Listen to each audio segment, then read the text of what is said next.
నమస్కారం, నా పేరు భాగ్యలక్ష్మి. నేను పొలంనేరు నుండి వస్తున్నాను. ఇక్కడ మురగన్న గారు వచ్చి 600 మంది ఓంశక్తి భక్తులని 12 బస్సుల ద్వారా మేల్మలత్తూరు యాత్రకై తీసుకెళ్తున్నారు. ఇది మన జిల్లాలోనే ఇంతవరకు నేను ఎక్కడ వినలేదు. ఇదే మొదటిసారి అనుకుంటాను. నేను కూడా ఓంశక్తి మాల ధరించడం మొదటిసారి. అంతేకాకుండా మురగన్న గారి గొప్ప హృదయంతో ఇక్కడికి వచ్చేసే భక్తులకి ఉదయం పూట అలాగే రాత్రి పూట ఉచిత భోజన సదుపాయాలు అనేవి కల్పించారు.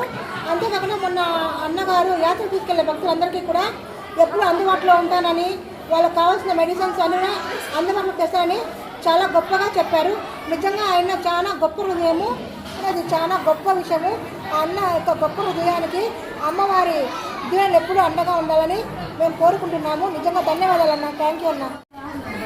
இப்போ பார்த்தீங்கன்னா இங்கே எல்லாமே வந்து ஓம் சக்தி பக்தர்கள்லாம் இருக்காங்க.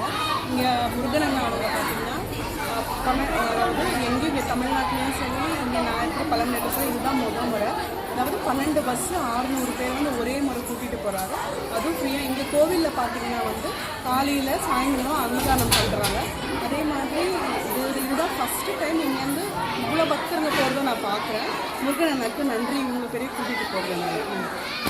அது பார்த்தீங்கன்னா மேல்மருவத்தூருக்கு ஒரே டைமில் வந்து கூட்டிகிட்டு போகிறாங்க. 12 பஸ்ஸு சொல்லியிருக்கிறாங்க.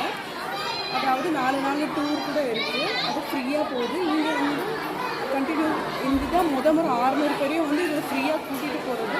சாப்பாடு அன்னதானமும் ரெண்டும் சேர்ந்து தான், அதுவும் ஃப்ரீயாக, அதாவது ஃப்ரீயாக இருக்குது. முருகன் அண்ணாக்கு அதுக்கு சேர்த்து ரொம்ப நன்றி. నా పేరు ఇంద్రాణి. నేను బీసీ కాలనీకి చెందిన భక్తురాలని. మా బీసీ కాలనీలో మా ధర్మకర్త మురగన్న గారు మమ్మల్ని మేల్మరువత్తూరికి మరియు అనేక గుళ్ళకు తోడుకుపోయి దర్శనానికి ఆయన గొప్పతనాన్ని చాటించినారు.